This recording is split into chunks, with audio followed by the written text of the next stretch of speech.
Grounded Nair Induced Lag Advantage. When a grounded character is hit by Nair, they are put slightly in the air for about 1 to 4 frames, depending on the character. Alright, so he's in midair for a couple frames. In this small window, if the opponent does nothing or uses an aerial, they will now suffer landing lag. Right, you see that he's landing lag. And you can see how much time it takes for his shield to come up. From 1x Nair or 2 times Nair, frame advantage can range from 1 to 4 frames. So basically Nair while you're still in the air. Right? This can give you enough frame advantage to do a second Nair. Or if they're tall enough and given their weight, you can do an upbeat before they can shield. They can start up aerials. Here he's trying to do a Nair, but of course he'll end up going to landing lag because he's just so close to the ground.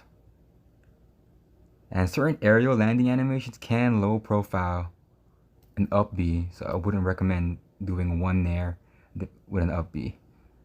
If anything, do 2 Nairs, then an up B.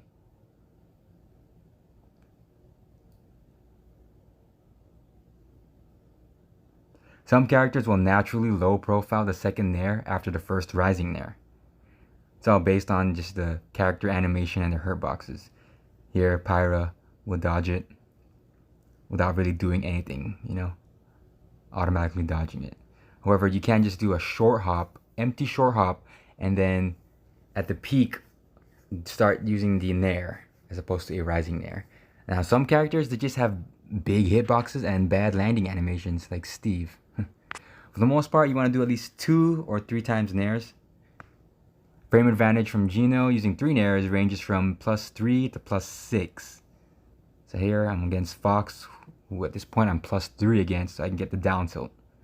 Now you can also do Dare to Nair, but it'll have less frame advantage, which ranges from either +0 to +3. Now Dare to Nair can true combo, which is why I included it. Seeing the combo counter goes up. You can see the jab came out before his shield did. And here Terry's weight and fall speed, he's +0.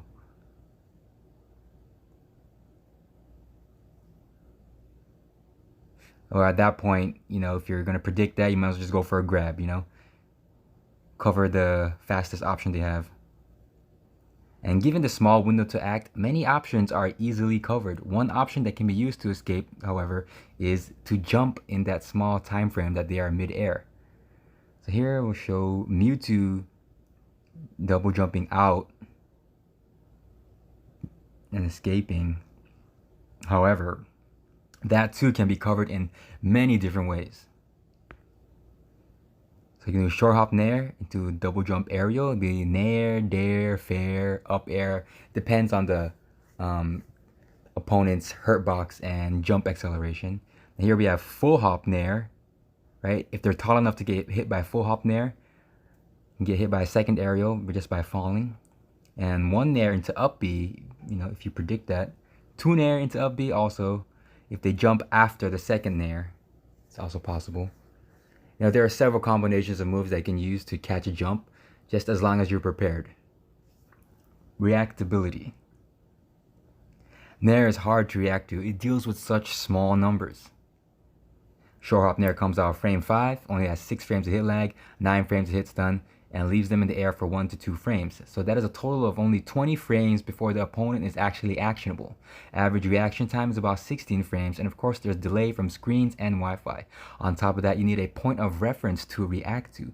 And it is very difficult to tell that Little Mac is about to use Nair. And on top of that, it is difficult for your opponent to realize they are mid-air for about 1 to 4 frames. It would be nearly impossible for your opponent to be able to always escape Geno. Otherwise, if they do, they're more than likely buffering and matching, and possibly having their inputs eaten.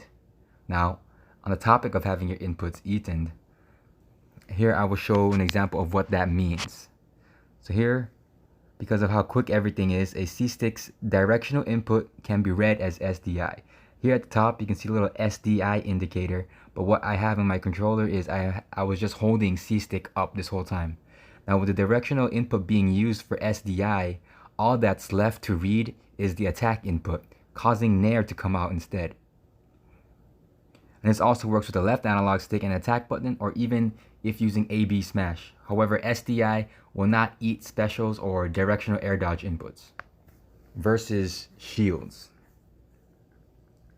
3x Nair is -9 on shield, and Dare to Nair is -12.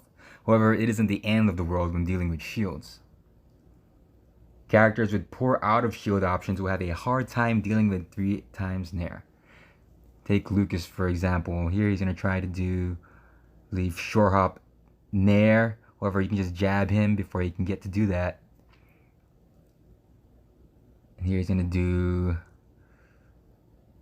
grab. Of course, his tether grab is so slow. In fact, out of shield grabs in general can be beaten out for the most part because of the out of shield penalty. So here we have Pyra going to go for grab. However, jab will beat her out. And of course, not only will jab beat her out, but so will up B because it has iframes. And you know what else has iframes? Haymaker. You're going to do that. Boom. Of course, if you're predicting a grab, they're a very grab happy player. Go to Wavemaker or go to regular Haymaker. Doesn't really matter.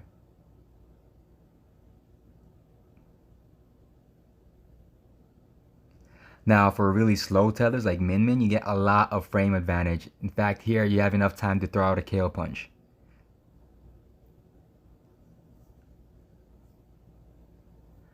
Characters with a frame 9 grab, I think frame 9, down tilt trades for a grab release. And grab release has less end lag than D tilt, so you can actually do some weird combos out of it. Here you can actually use hurt box shifting to give yourself additional frame advantage. You have a reverse D tilt, gives you enough time to do an F tilt. And also other strange options is like here, down smash. Down smash avoids Roy's grab for whatever reason. Z-axis shenanigans. Shield poking. Now, 2x rising Nair is an easy way to poke someone's shield. Right? You have enough shield damage, and here, boop, bop them right in the noggin. And now, at this point, you know, they're more than likely just holding shield. So you will probably get Geno advantage before they can react.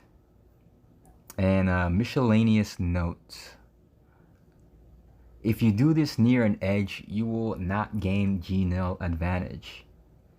This is because instead of landing right away, the opponent will remain mid-air until the second hit of Nair, to which they will then quickly pop back to the ground with reduced lag.